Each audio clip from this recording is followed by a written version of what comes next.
வணக்கம் ஃப்ரெண்ட்ஸ். பாண்டியன் ஸ்டோரில் என்ன எபிசோடில் என்ன நடக்குதுன்னு ஒரு நட பார்த்துட்டு வரலாம் வாங்க. மயிலோட அம்மா முரத்தில் அரிசியை போட்டு பொடிச்சிக்கிட்டு இருக்காங்க. கொஞ்சம் தள்ளி அவங்க அப்பா உட்காந்து சிவகங்கை மாவட்டத்தில் நேற்று இரவு கனமழை பதிவாகியுள்ளது அப்படின்னு படிச்சுக்கிட்டு இருக்க. உள்ளர அவங்க ரூமில் மயில் வேலைக்கு போகிறதுக்கு ரெடி ஆகிட்டு இருக்காங்க. தலை பின்னி முடிச்சு நெத்தியில் பொட்டு வைக்கிறாங்க. அப்போ உள்ளர அவங்களோட சகோதரி வர்றாங்க. அக்கான்னு கூப்பிட திரும்பி பார்க்குறாங்க.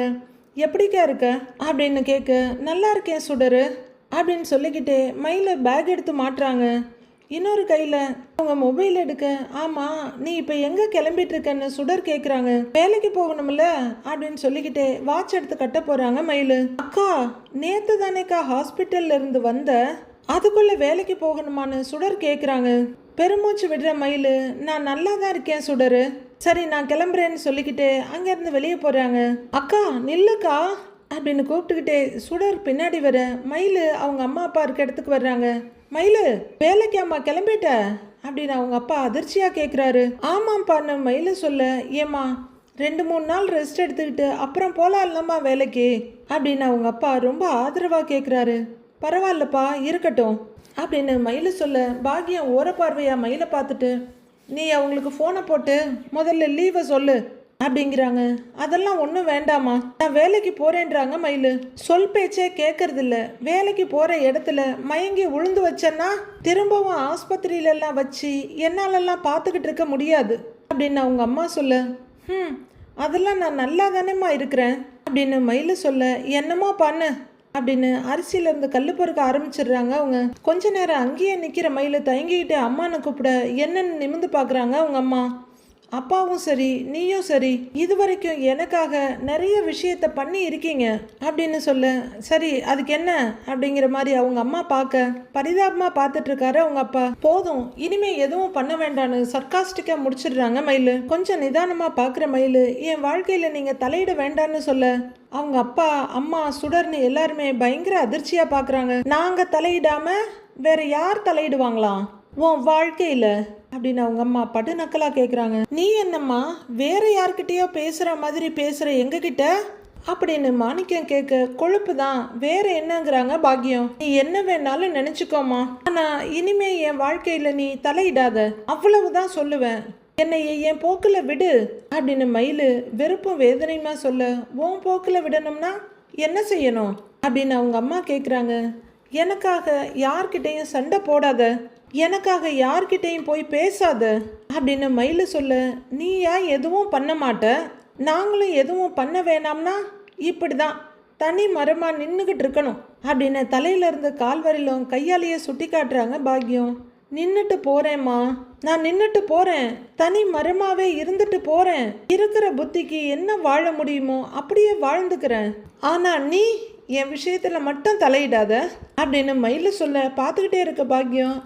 சொல்லுவடி, ஏன் சொல்ல மாட்டேன், உடம்பு சரியில்லாமல் கிடந்தப்ப கூட இருந்து பார்த்துக்கிறதுக்கு அம்மா வேணும், உடம்பு சரியானதும் அம்மாவையே எடுத்து எறிஞ்சு பேசுறியடி நீ அப்படிங்கிறாங்க பாக்கியம். சரி உடம்பு சரியில்லாமல் போச்சு, யார் காரணம்னு மயில் கேட்குறாங்க. வேற யார் காரணம், எல்லாம் உன் புருஷன்தான், அவங்கிட்ட மல்லு கட்டி தான் உனக்கு உடம்பு முடியாம போச்சு அப்படின்னு பாக்கியம் சொல்ல, எல்லாத்துக்கும் நீதாம்மா காரணம், நீதான் காரணம், நீ தேவையில்லாத வேலையை பண்ண போய் தான் அவர் இங்கே வந்து வாசல்ல நின்று கத்திக்கிட்டு இருந்தாரு, அதனால தான் எனக்கு உடம்பு சரியில்லாம போச்சு அப்படின்னு மயில் சொல்ல, அதெல்லாம் ஏத்துக்கிற பக்குவத்திலேயே இல்லை பாக்கியம். என்னம்மா இப்படி சொல்ற, அம்மாவையே குறை சொல்றேன்னு மாணிக்கம் பரிதவிப்பா பார்க்குறாரு. ஏம்மா உன்னை யாருமா அந்த பொண்ணு வீட்டுக்கு போக சொன்னது அப்படின்னு மயில் கேட்க, ஏண்டி அவன் எவ கூடயாவது பழகுனா உனக்கு கவலை இல்லையா அப்படின்னு பாக்கியம் கேட்க, இல்லைம்மா எனக்கு கவலை எல்லாம் இல்லைங்கிறாங்க மயில். தொடர்மே அதிர்ச்சியோட பார்க்குறாங்க. மாமா மேலே அக்கா எவ்வளோ அன்பு வச்சிருந்தா இப்படி சொல்கிறாள் என்ன பார்க்குறாங்க. பாக்கியம் அதிர்ச்சியோட பார்க்க, அம்மா அவர் கூட நீ சேர்ந்து வாழ வேண்டாமா மயில் அப்படின்னு அவங்க அப்பா கேட்குறாரு. அவ்வளோ தப்பையும் பண்ணிட்டு எப்படிப்பா கூட வாழ சொல்லி கேட்க முடியும், நாம பொய் சொன்னோம்ல, அதே மாதிரி அவங்க வீட்டில் பொய் சொல்லி இருந்தாங்கன்னு வச்சுக்கோங்களேன், நாம சும்மா இருந்திருப்போமா, பேயாட்டம் ஆடி இருக்க மாட்டாங்க நம்ம அம்மா அப்படின்னு மயில் கேட்க, உண்மையிலேயே பேய் மாதிரி திரும்புகிற பாக்கியம் ஏய் ஏண்டி எதுக்குடி இப்போ அந்த கதையெல்லாம் பேசுற அப்படின்னு கேட்க, பேசணும்னா எல்லாத்தையுமே பேசணுமா? நாம தப்பு பண்ணியிருக்கோம், நீங்க நிறைய பொய் சொன்னீங்க, எல்லாத்துக்கும் நானும் உடந்தையா இருந்தேன், அதுக்கான தண்டனைய அனுபவிச்சு தானேமா ஆகணும் அப்படின்னு மயிலு சொல்ல, இவன் என்ன பைத்தியக்காரி மாதிரி பேசிட்டு இருக்கிறா அப்படின்னு அவங்க அம்மாவும் அப்பாவும் பார்த்துட்டு இருக்காங்க. ஐயோ அக்கான்ற மாதிரி சுடர் பார்த்துட்டு இருக்க. கோர்ட்ல விவாகரத்து கேஸ் போய்கிட்டு இருக்கு, நான் விவாகரத்து கொடுக்கறேன்னு சொல்லவும் செஞ்சுட்டேன் அப்படின்னு மயிலு சொல்ல, உன் வயிற்றுல புள்ள வளருதே, ஞாபகம் இருக்காது உனக்கு? ஏண்டி தனியாவே புள்ளைய வளர்த்து ஆள் ஆக்கிட முடியுமா அப்படின்றாங்க பாக்யம். எனக்கு வேலை இருக்குமா, நான் வேலை செய்கிறேன், என்னால் என் குழந்தைய வளர்த்து ஆளாக்க முடியும் அப்படிங்கிறாங்க மயிலு. குழந்தை பிறந்ததுக்கு அப்புறமா உன்னால வேலைக்கு போக முடியுமா அப்படின்னு பாக்கியம் கேட்க, முடியுமா அப்படிங்கிறாங்க மயிலு. நீ வேலைக்கு போயிட்டேன்னா உன் குழந்தைய யார் பார்த்துக்கிறது அப்படின்னு பாக்கியம் கேட்க, மயிலு ஏதோ சொல்ல வர, நான் இருக்கேன்ல அப்படின்னு பளீர்னு சொல்றாங்க சுடர். எல்லாரும் அவங்கள பார்க்க, நான் பார்த்துக்கிறேன் அக்கா குழந்தைய அப்படின்றாங்க அவங்க. சரிதான், நீயும் இங்கேயே தான் இருக்க போறியா உன் அக்கா மாதிரியே அப்படின்னு குத்தி காட்டுறாங்க பாக்யம். மயிலு எதுவும் பேச முடியாம தயங்கிட்டு இருக்க, கல்யாணம் பண்ணிக்கிட்டு போய் புருஷன் கூட வாழ்ற ஐடியாலாம் இல்லையா உனக்கு அப்படின்னு சுடர்கிட்ட பாக்யம் கேட்டுட்டு இருக்க. என் பிள்ளைய யாரும் பார்த்துக்க வேண்டாமா, வேலை செய்யற இடத்துக்கே நான் தூக்கிக்கிட்டு போயிடுவேன், அவங்க கூடாதெல்லாம் சொல்ல மாட்டாங்கன்னு மயிலு சொல்ல, சுடர் ஏக்கமும் பரிதாபமா பாக்குறாங்க. குழந்தைய காரணமா வச்சு அவரையும் என்னையும் மறுபடியும் சேர்த்து வைக்கலான்ற நினைப்பெல்லாம் வச்சுக்காத, அது ஒரு நாள் நடக்காதுன்றாங்க மயிலு. ஏய், உனக்கு பிறக்க போற குழந்தைக்கு அவன் அப்பன், அவனுக்கு எந்த பொறுப்புமே இல்லையா அப்படின்னு பாக்கியம் கேட்க, ஏம்மா இது ஏன் குழந்தைய இல்லைன்னு சொன்னவர் பொறுப்பு எடுத்துக்கணுமா, அப்படி அவர் பொறுப்பு எடுத்துக்கணும்னு எனக்கு எந்த எதிர்பார்ப்பும் இல்லை அப்படின்னு மயிலு சொல்ல, ஐயோ நம்ம என்ன சொன்னாலும் இந்த பைத்தியக்காரிக்கு புரியவே மாட்டேங்குதே அப்படின்னு சலிச்சு போய் பார்க்குறாங்க பாக்கியம். மயிலு அப்படின்னு அவங்க எரிச்சலும் சலிப்புமா கூப்பிட, அம்மா திரும்பவும் திரும்பவும் ஒரே விஷயத்த நாம பேசிக்கிட்டு இருக்க வேண்டாம் அப்படின்னு மயிலு சொல்ல, நமக்கும் அப்பாடானதா இருக்கு, எனக்கும் அவருக்கும் இருந்த உறவு முறிஞ்சிடுச்சு, அதை ஏதாவது ஒட்ட வைக்கணும், அது இதுன்னு ஏதாவது பண்ணிக்கிட்டு இருந்தேன்னு வையேன், திரும்பவும் நான் பார்த்துக்கிட்டு சும்மா இருக்க மாட்டேம்மா அப்படின்னு மயிலு சொல்ல, குறுகுறுன்னு பார்த்துட்டு என்ன பண்ணுவ அப்படிங்கிறாங்க பாக்கியம். எங்கேயாவது போயிடுவேன், வீட்டை விட்டு போயிடுவேன் அப்படின்னு மயிலு சொல்ல, பைத்தியக்காரி மாதிரி பேசாத மயிலு அப்படின்னு அவங்க அம்மா சொல்ல, பைத்தியக்காரி மாதிரிலாம் இல்லைம்மா, இப்போதான் நான் தெளிவாக பேசிக்கிட்டு இருக்கிறேன், இதே தெளிவோட தான் வாழ்க்கை முழுக்க இருக்கணும்னு நினைக்கிறேன் அப்படின்னு மயிலு சொல்ல, அவங்க அப்பா ரொம்ப சங்கடமா தலையை குனிறாரு. எருமை மாதிரி அவங்க அப்பா இப்படி வீட்டில் உட்கார்ந்து இருக்கிறதுக்கு ஒரு ஏடிஎம் வாசல்ல போய் உட்கார்ந்தா கூட வாட்ச்மேன் சொல்லி சம்பளமாவது கொடுப்பாங்க. இங்க பாரு, நான் இப்பவே சொல்லிட்டேன், எங்கேயாவது போய் சண்டை போடுறது, பிரச்சனை பண்றது, என் வாழ்க்கையை காப்பாத்துறதா நினைச்சிட்டு என் வாழ்க்கையை என் பேரை அங்க போய் கேவலப்படுத்துறது, இதெல்லாம் இன்னையோட நிறுத்திடு சொல்லிட்டேன் அப்படிங்கிறாங்க மயிலு. மா அப்படின்னு அவங்க அப்பா கூப்பிட, இல்லைண்ணா கண்டிப்பா நான் எங்கேயாவது போயிடுவேன், நிச்சயம் போயிடுவேன், அப்புறம் இந்த மயிலு கண்டிப்பா வீட்டு பக்கம் திரும்ப கூட வரமாட்டா சொல்லிட்டேன் அப்படின்னு மயிலு தீர்மானமா சொல்ல, பாக்கியம் ரொம்பவே அதிர்ச்சியோட பாக்குறாங்க. அவங்க அப்பாவும் பயங்கர அதிர்ச்சியோட பார்த்து அப்படின்னு கையை நீட்டுறாரு. என்னை பத்தியும் என் பிள்ளைய பத்தியும் நான் கவலைப்பட்டுக்கிறேன், சரியா? நீங்க உங்க வாழ்க்கையை பாருங்க, இதோ இங்க நிக்கிறாளே சுடரோட வாழ்க்கையை பாருங்க, என்னை நிம்மதியா இருக்க விடுங்கம்மா அப்படின்னு படு எரிச்சலோட சொல்லிட்டு மயில் அங்கிருந்து கிளம்புறாங்க. அக்கா அக்கா அப்படின்னு சுடர் கூப்பிட்டுட்டு நிக்கிறாங்க. மயில திரும்பி கூட பார்க்காம போயிட, பேசிட்டு போற பேச்ச பாத்தியா ஐயா, அறிவு கெட்டவ, இவ வாழ்க்கையெல்லாம் அந்த கடவுளே வந்தாலும் சரி பண்ண முடியாது அப்படின்னு அவங்க அம்மா சொல்ல, அவங்க அப்பா தவிப்போட பாக்குறாரு. அவருக்கு அதே ரியாக்ஷன் மட்டும்தான். சுடர் எரிச்சலோட அவங்க அம்மாவை பார்த்துட்டு இருக்காங்க. எல்லாம் தலை எழுத்து அப்படின்னு நெத்தியில படார்னு அடிச்சுக்கிட்டு பாக்கியம் முறத்துக்கிட்ட குனியிறாங்க.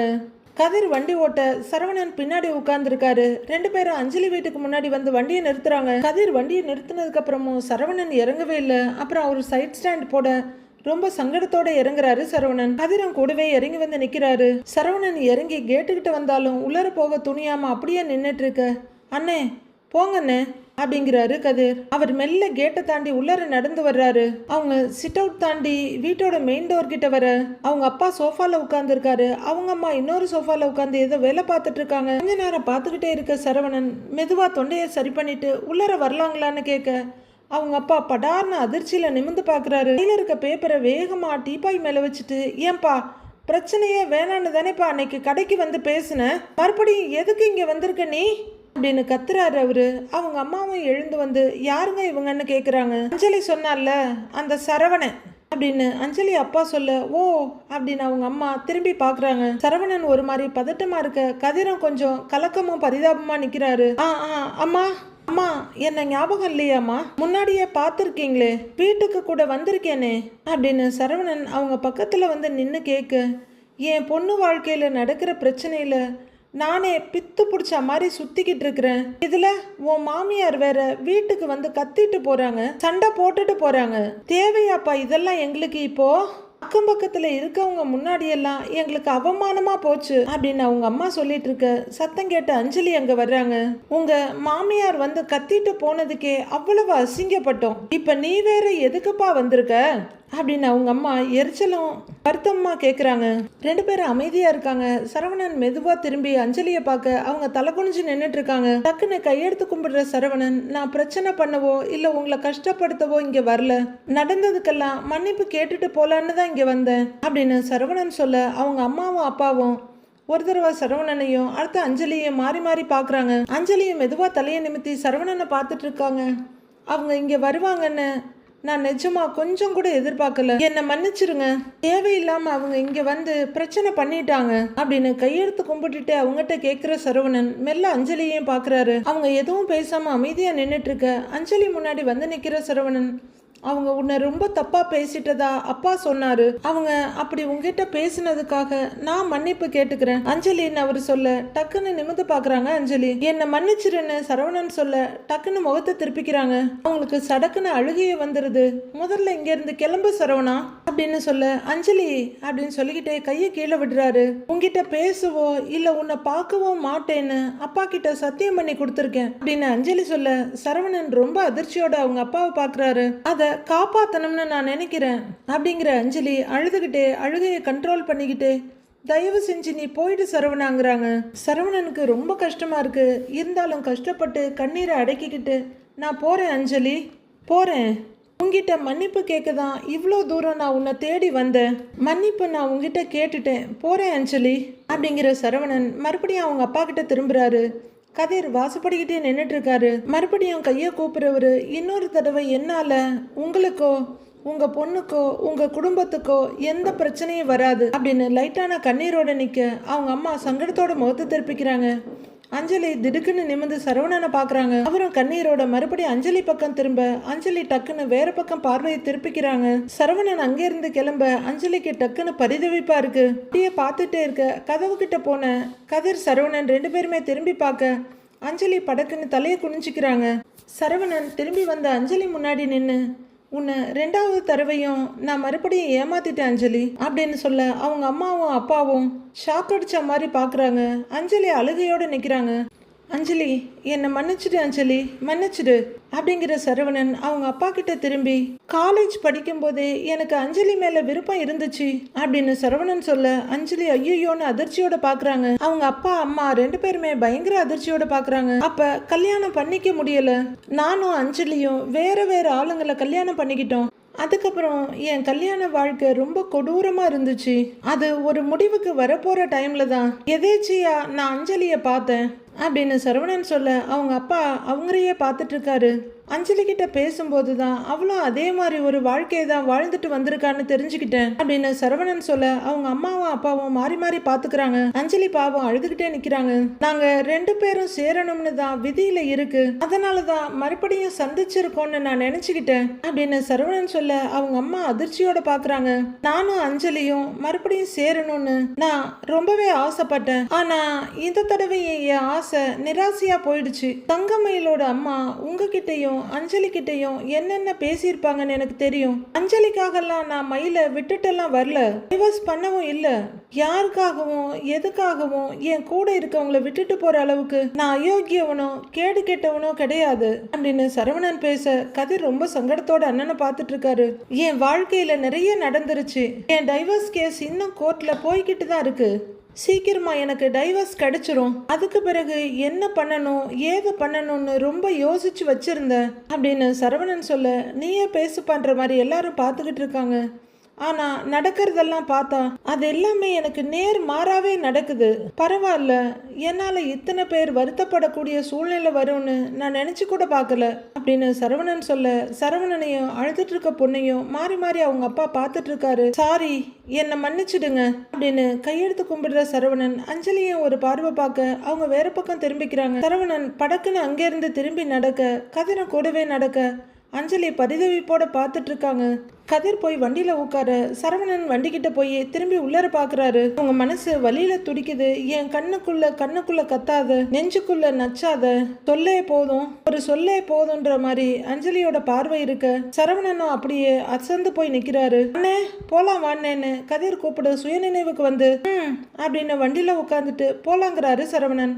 அஞ்சலி அங்கேயே பார்த்துட்டு இருக்க அவங்க அம்மாவும் அப்பாவும் அஞ்சலியவே பார்த்துட்டு ஒருத்தர் பார்த்துக்கிறாங்க. அடுத்து அஞ்சலி பெருசா விசும்பிக்கிட்டே உள்ளர போயிடுறாங்க. மனம் முழுக்க வேதனையோட அவங்க அம்மாவும் அப்பாவும் ஒருத்தர் பார்த்துக்கிட்டே நிக்கிறாங்க. கதிர் வண்டியை ஓட்ட சரவணன் பின்னாடி உட்கார்ந்து இருந்தாலும் அஞ்சலியோட பார்வையும் அவங்க கண்கள்ல இருந்த வலியும் அவங்க மனசு சொன்ன செய்தியும் சரவணனை கூடையே துரத்திக்கிட்டு வருது. அவரு கண்கள்லையும் கண்ணீர் வர அதை லைட்டா தொடச்சுக்கிறாரு. கதிர் ஒரு கோவில் கிட்ட கொண்டு வந்து வண்டியை நிறுத்த இறங்குற சரவணன் தாங்க முடியாத வேதனையோடையும் வெறியோடையும் வேகமா வந்து ஒரு தூணை பிடிச்சிட்டு நிக்கிறாரு. அவர் கண்கள்ல இருந்து கண்ணீர் கடகடன்னு வழியுது.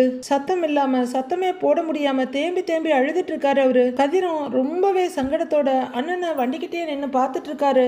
அவருக்கும் அண்ணனுக்கு என்ன ஆறுதல் சொல்றது, எப்படி சொல்றதுன்னு தெரியாம முழிக்கிறாரு. சரவணன் ஒரு மாதிரி வேகமும் வெறியுமா அழுகையோட நிக்க கதிர் மெல்ல அவர்கிட்ட வராரு. அண்ணே அப்படின்னு கூப்பிட்டுக்கிட்டே தோல்ல கைய வைக்க சரவணன் டக்குன்னு அவரை கஷ்டப்பட்டு கண்ட்ரோல் பண்ண முயற்சி பண்றாரு. கண்ணீரை துடைக்கிறாரு. கண்ணீரை துடைச்சிக்கிட்டு அவர் பக்கமா திரும்ப அண்ணே அப்படிங்கிறாரு கதிர். டேய் போலாண்டா, ஒன்னும் இல்லடா, வாடா, டேய் ஒன்னும் இல்லடா வாடா அப்படின்னு சரவணன் கதிரை கூட்டிட்டு போறாரா இல்ல கதிர் சரவணனை கூட்டிட்டு போறாருன்னு தெரியாத அளவுக்கு ஒருத்தர் முதுகுல ஒருத்தர் கைய வச்சு வண்டிக்கிட்ட போறாங்க. கதிர் வண்டியில உட்காந்து ஸ்டார்ட் பண்ண சரவணன் மறுபடியும் முகத்தை கண்ணீரெல்லாம் தொடச்சிட்டு உட்கார்றாரு. டேய் அப்படின்னு சரவணன் கூப்பிட போலாமான்னு கேக்குறாரு. போலாண்டாங்கிறாரு அவரு. வண்டி அப்படியே ஸ்லோ மோஷன்ல அங்க இருந்து நகருது. ஆபீசர் செந்தில் குவார்டர்ஸ்ல இருந்து வர்றாரு. அந்த பக்கமா போட்ட பெட் அப்படியே கிடக்க எழுந்து வந்து பீரோவை திறக்கிறாரு. பேங்க்ல அடுக்கி வச்சிருக்க மாதிரி பணம் கட்டுக்கட்டா இருக்குது. அதுல இருந்து கொஞ்சம் பணத்தை எடுத்து சில நோட்டுகளை எண்ணி எடுத்துக்கிறாரு. மீதியை உள்ளர வைக்கிறாரு. அப்ப அவரோட மொபைல் ரிங் ஆகுது. கால் அட்டன் பண்ணி சொல்லுங்க சார். ஆமாங்க சார், அந்த ஃபைலா, அதை நான் பார்த்தேங்க சார், எல்லாம் ஓகே தான் அப்படின்னு சொல்லிக்கிட்டு எடுத்த பணத்தை எண்ணிக்கிட்டு இருக்காரு. ஹலோ ஹலோ சார், சிக்னல் கிடைக்கலன்னு நினைக்கிறேன். இதோ ஒரு நிமிஷம் இருங்க, நான் வெளியே வந்து பேசுறேன் அப்படின்னு கையில எடுத்த பணத்தோட செந்தில் அங்கிருந்து போய்கிட்டு இருக்காரு. அவர் வெளியே பால்கனிக்கு வந்து ஹலோ ஹலோ இப்ப கேக்குதாங்க சார்? சரிங்க சார், நான் ஆஃபீஸ் வந்ததும் முதல் வேலையா நீங்க சொன்ன வேலையை முடிச்சிடுறேன் அப்படின்னு அவரு போன்ல பேசிக்கிட்டு இருக்க குளிச்சுட்டு வந்த மீனா அப்படியே அந்த பக்கமா வர்றாங்க. வர்றவங்க பீரோவை பார்த்து அப்படியே நின்னுடுறாங்க. பீரோ திறந்து கிடந்ததை பார்த்துட்டு எந்த வேலையும் முழுசாவே செய்யறதில்ல, எங்க இவங்க பின்னாடியே ஒரு ஆள் போகணும் போல இருக்கு அப்படின்னு பீரோவோட சைட்ல நின்று பேசிட்டு இருக்கிற மீனா துவட்டின துண்டை அந்த பக்கமா தூக்கி போட்டுட்டு பீரோ பக்கமா வர்றாங்க. சரி, பீரோ கதவை சாத்தலான்னு அவங்க கதவு ரெண்டையும் பிடிச்சிட்டு அப்படியே நிமிர அந்த பணக்கட்டுகள் அவங்க கண்ணுல படுது. அப்படின்னு அப்படியே அதிர்ச்சியோட பாக்குறாங்க மீனா. இங்க வெளியே செந்தில் ஓகேங்க சார், நான் பாத்துக்கிறேன் அப்படின்னு சொல்லிட்டு போனை வைக்கிறாரு. அவரு பேசி முடிச்சுட்டு வீட்டுக்குள்ள வர மீனா அந்த பணத்தையே வெறிச்சு பார்த்துட்டு இருக்காங்க. உள்ளர வர்ற செந்தில் அப்படியே பீரோவை திறந்து போட்டு போனதை சுத்தமா மறந்துட்டு மீனாவோட பார்வை போன பக்கம் பாக்குறாரு. அங்க இருக்க பணக்கட்டையும் மீனாவோட பார்வையும் பார்த்தவரு பயங்கரமா அதிர்ச்சியோட மீனா பக்கம் திரும்புறாரு. ஐயோ இவ பார்த்துட்டாளே அப்படின்னு பதறவரு. என்ன மீனா, என்ன பண்ணிட்டு இருக்க அப்படின்னு முடிஞ்ச வரைக்கும் நார்மலா கேட்க ட்ரை பண்றாரு. என்ன இதுங்கிறாங்க மீனா. எடுத்த உடனே இருக்கு பயங்கரமான ஷாக்கு. ஏது இந்த பணம் அப்படின்னு மீனா கேட்க அது பணம் அப்படிங்கிறாரு செந்தில். அது பணங்கிறது எனக்கு தெரியுது, ஏது இம்பிட்டு பணம், அதை தான் கேட்டேன் அப்படின்னு மீனா பயங்கர கோவமும் முறைப்புமா செந்தில் கிட்ட கேட்க அது என்னோட சேவிங்ஸ் பணம் மீனா அப்படின்னு கூசாம சொல்றாரு செந்தில். என்ன சேவிங்ஸ் அப்படின்னு மீனா கேட்க அதான் என்னோட சேவிங்ஸ் பணம்னு சொல்றேன்ல, அப்புறம் என்ன சேவிங்ஸ்னு கேட்குற அப்படின்னு செந்தில் கேட்க சேவிங்ஸ்னா ஒன்று பேங்க்ல போட்டு வச்சிருக்கணும், இப்படியா வீட்டில் போட்டு வைப்பாங்க அப்படின்னு மீனா கேட்க செந்தில் கொஞ்சம் அப்படியே ஓகேன்னு சுதாரிச்சுக்கிறாரு. பேங்க்ல தான் போடணும், ஆனா நான் இங்கே இப்படியே வச்சுட்டேன் மீனா அப்படிங்கிறாரு செந்தில். உங்களுக்கு எம்பிட்டு சம்பளம்னு தெரியும், அதுல நீங்க எம்பிட்டு செலவு பண்ணுவீங்கன்னு எனக்கு தெரியும் அப்படின்னு மீனா சொல்ல கொஞ்சம் முன்னாடி நம்பின மாதிரி இருந்ததே, இப்போ என்ன திடீர்னு குறுக்கல பாயரா அப்படின்னு செந்தில் கொஞ்சம் அதிர்ச்சியோட பார்க்குறாரு. அது போக எப்படிங்க கொஞ்ச நாளில் இவ்வளோ சேவிங்ஸ் பண்ண முடியும் அப்படின்னு மீனா கேட்க அவர் திருன்னு முழிச்சாலும் வெளியே காட்டிக்காம சமாளிக்கிறாரு. அது அப்படியோ எப்படியோ சேர்ந்துருச்சு மீனா அப்படின்னு அப்பட்டமா சமாளிக்கிறாரு. அதுதான் எப்படின்னு கேட்குறேன் அப்படின்னு மீனா கேட்க அவர் கஷ்டப்பட்டு எச்சில் முழுங்கிட்டு நெத்திய சொரிஞ்சுக்கிட்டு ஐயோ விட மாட்டேங்கிறாளே அப்படின்னு யோசிக்கிற செந்தில், புருஷன் பணத்தை சேர்த்து வச்சா நீ சந்தோஷம்தான் படணும் மீனா, நீ இப்படி நோண்டி கேள்வியா கேட்டுட்டு இருக்கங்கிறாரு அவரு. வரவுக்கு ஏத்த மாதிரி செலவும் சேவிங்ஸும் இருந்தா சந்தோஷப்படலாம் தான் அப்படின்னு மீனா சொல்ல அவரு சுரீர்னு பாக்குறாரு. வரவுக்கு மீறின செலவு, அதை மீறின சேவிங்ஸ், இதை நான் எப்படிங்க புரிஞ்சுக்கிறது அப்படின்னு மீனா கேட்க அவருக்கு முத்தா வேர்க்குது. நானும் உங்களை பார்த்துக்கிட்டு தான் இருக்கேன், கொஞ்ச நாளா நீங்க பணத்தை தண்ணி மாதிரி செலவு பண்ணிக்கிட்டு இருக்கீங்க அப்படின்னு மீனா சொல்ல அப்படிலாம் ஒன்றும் இல்லையேங்கிறாரு அவரு. அப்படிதான், எனக்கு வளையல் வேற வாங்கி கொடுத்தீங்க, அதுவும் தங்கத்துல, கேட்டா சேவிங்ஸ் பணத்துல வாங்கினதா சொல்றீங்க, நீங்க என்ன பண்றீங்க ஏது பண்றீங்கன்னு எனக்கு புரியவே மாட்டேங்குது அப்படின்னு மீனா சொல்ல, ஏய் ஏதாவது கேள்வியா கேட்டுட்டு இருக்காத மீனா, இது என்னோட பணம் தான் அப்படின்னு செந்தில் சொல்ல, இந்த கபோர்டில் வச்சிருக்கிறது ஏன் பணம் இல்லைன்னா அது உங்க பணம் தாங்க, அது எனக்கு தெரியும், அது எப்படி இங்க வந்துச்சுன்னு தான் கேட்குறேன் அப்படின்னு மீனா கேட்க, அதான் சொல்லிட்டேனே நான் சேர்த்து வச்ச பணம் தான் இது அப்படின்னு தைரியமா அடிச்சு விடுறாரு செந்தில். எனக்கு என்னமோ தப்பா இருக்குதுங்க அப்படின்னு மீனா சொல்ல, என்ன தப்பா இருக்கு அப்படின்னு அவரு படபடக்கிறாரு. நானும் உங்களை மாதிரி கவர்மெண்ட் வேலை தானேங்க பாக்குறேன், உங்களை விட அதிகமா சம்பாதிக்கிறேன், உங்களை விட அதிக நாள் வேலைக்கும் போயிருக்கிறேன், என்னால கூட இப்படி கட்டுக்கட்டா சேவ் பண்ணி வைக்க முடியலையே அப்படிங்கிறாங்க மீனா. பாவம் மீனா, நீங்க கை நீட்டல, அதனாலதான் உங்களால சேர்க்க முடியல. உடனே செந்தில், ஒரு காரணம் கிடைச்சது இவ கூட, இப்ப சண்டை போட்டு பேச்ச திசை திருப்பிடலான்னு நினைக்கிறவரு. ஓஹோ அப்ப நீ என்னை விட அதிகமாக சம்பாதிக்கிறேன்னு குத்தி காட்டுறியா அப்படின்னு கேட்க மீனா விடுறதா இல்லை, இங்கே பாருங்க பேச்செல்லாம் மாத்தாதீங்க, கேட்ட கேள்விக்கு பதில் சொல்லுங்க அப்படின்னு ஸ்ட்ரிக்டா கேட்குறாங்க.